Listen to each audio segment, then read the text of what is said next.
Chapter 9. June 21st, the day of the birthday, was cloudy and unsettled at sunrise, but towards noon it cleared up bravely. We in the servants' hall began this happy anniversary as usual by offering our little presents to Miss Rachel, with the regular speech delivered annually by me as the chief. I followed the plan adopted by the Queen in opening Parliament, namely, the plan of saying much the same thing regularly every year. Before it is delivered, my speech, like the Queen's, is looked for as eagerly as if nothing of the kind had ever been heard before. When it is delivered and turns out not to be the novelty anticipated, though they grumble a little, they look forward hopefully to something newer next year. An easy people to govern in the Parliament and in the kitchen. That's the moral of it. After breakfast, Mr. Franklin and I had a private conference on the subject of the Moonstone, the time having now come for removing it from the bank at Frizinghall and placing it in Miss Rachel's own hands. Whether he had been trying to make love to his cousin again and had got a rebuff, or whether his broken rest night after night was aggravating the queer contradictions and uncertainties in his character, I don't know. But certain it is that Mr. Franklin failed to show himself at his best on the morning of the birthday. He was in 20 different minds about the diamond in as many minutes. For my part, I stuck fast to the plain facts as we knew them.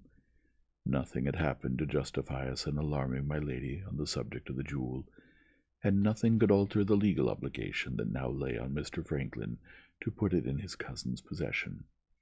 That was my view of the matter, and twist and turn it as he might, he was forced in the end to make it his view too.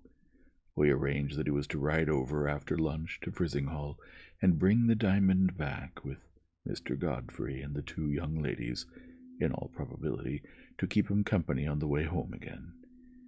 This settled, our young gentlemen went back to Miss Rachel.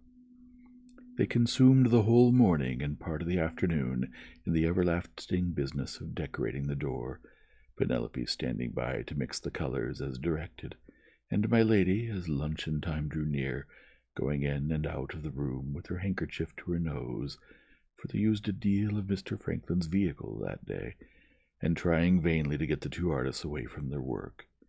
It was 3 o'clock before they took off their aprons and released Penelope, much the worse for the vehicle, and cleaned themselves of their mess. But they had done what they wanted. They had finished the door on the birthday, and proud enough they were of it. The griffins, cupids, and so on were, I must own, most beautiful to behold, though so many in number, so entangled in flowers and devices, and so topsy-turvy in their actions and attitudes, that you felt them unpleasantly in your head for hours after you had done with the pleasure of looking at them. If I add that Penelope ended her part of the morning's work by being sick in the back kitchen, it is in no unfriendly spirit towards the vehicle. No, it left off stinking when it dried, and if art requires these sort of sacrifices, though the girl is my own daughter, I say, let art have them. Mr. Franklin snatched a morsel from the luncheon table and rode off to Frizinghall to escort his cousins, as he told my lady, to fetch the Moonstone, as was privately known to himself and to me. This being one of the high festivals on which I took my place at the sideboard in command of the attendants at table, I had plenty to occupy my mind while Mr. Franklin was away. Having seen to the wine and reviewed my men and women who were awaited dinner, I retired to collect myself before the company came. A whiff of you-know-what, and a turn at a certain book which I have had occasion to mention in these pages, composed me, body and mind. I was aroused from what I am inclined to think must have been, not a nap, but a reverie, by the clatter of horses' hoofs outside, and going to the door, received a cavalcade comprising Mr. Franklin and his 3 cousins, escorted by one of old Mr. Ablewhite's grooms. Mr. Godfrey struck me, strangely enough, as being like Mr. Franklin in this respect, that he did not seem to be in his customary spirits.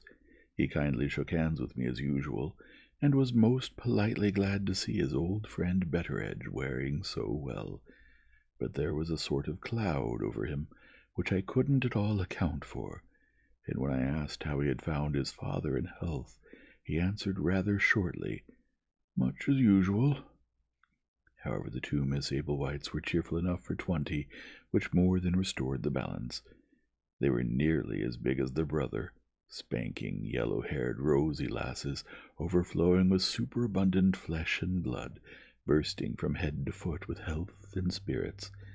The legs of the poor horses trembled with carrying them, and when they jumped from their saddles, without waiting to be helped, I declare they bounced on the ground as if they were made of India rubber.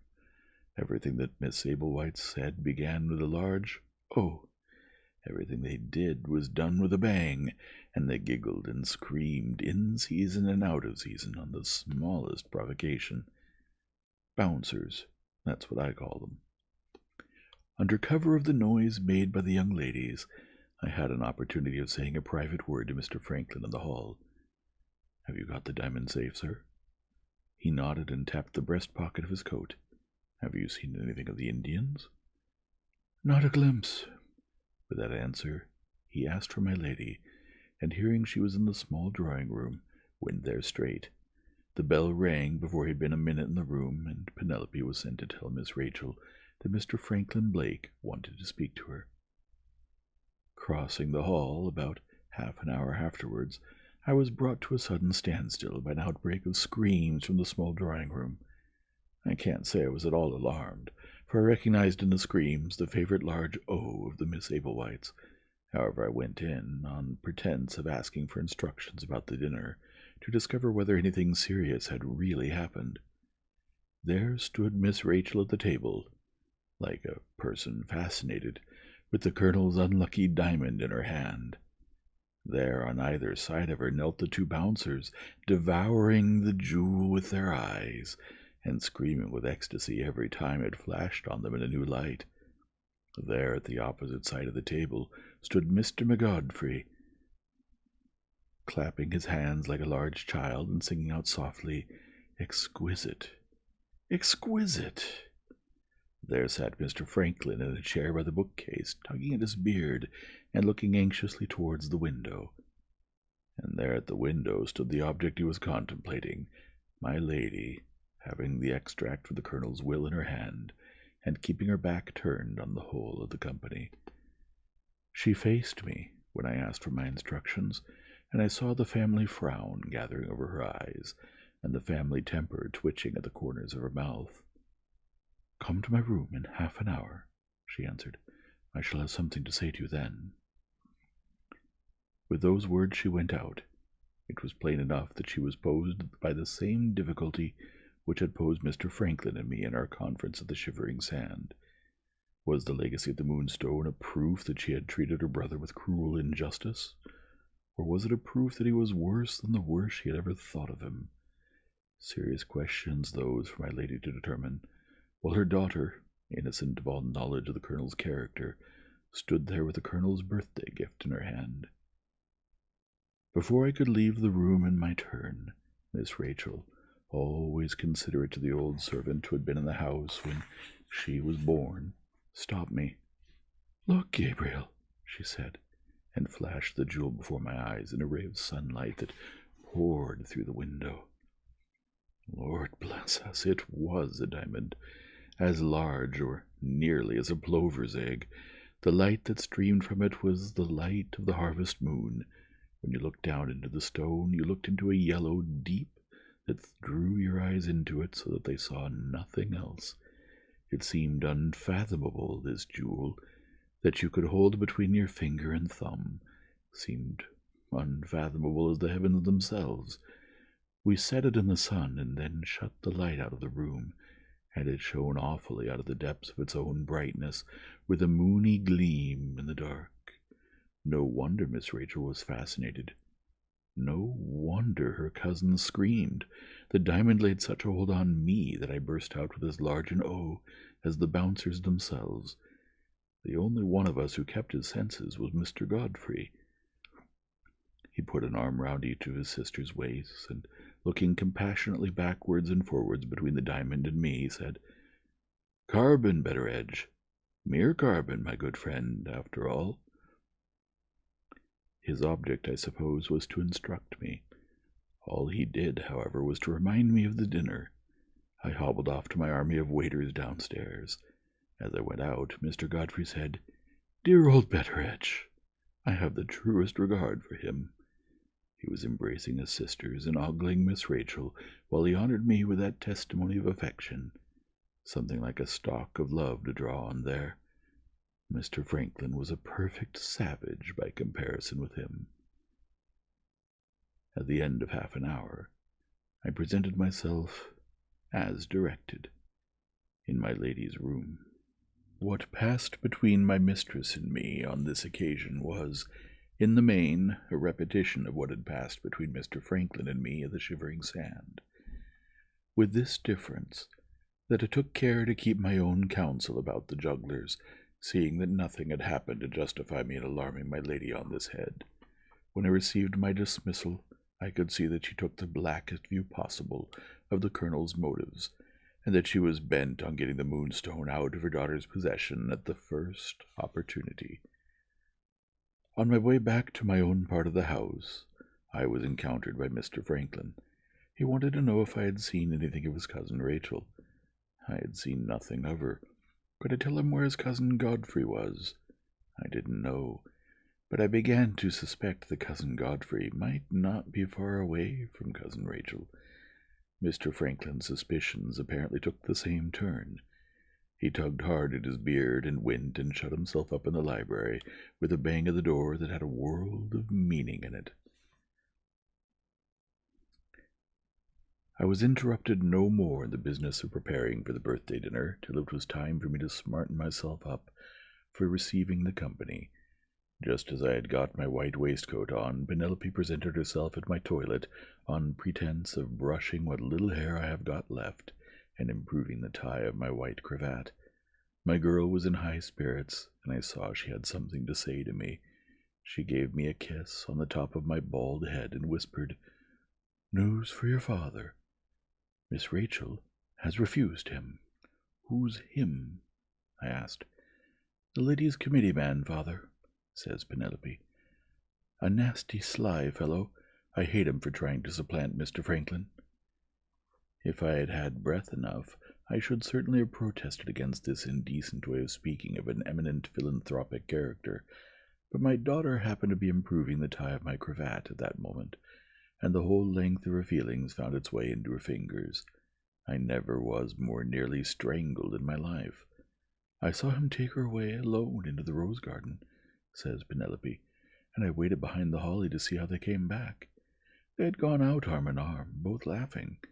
They came back, walking separate, as grave could be, and looking straight away from each other in a manner which there was no mistaking. I never was more delighted, father, in my life. There's one woman in the world who can resist Mr. Godfrey Ablewhite, at any rate, and if I was a lady I should be another."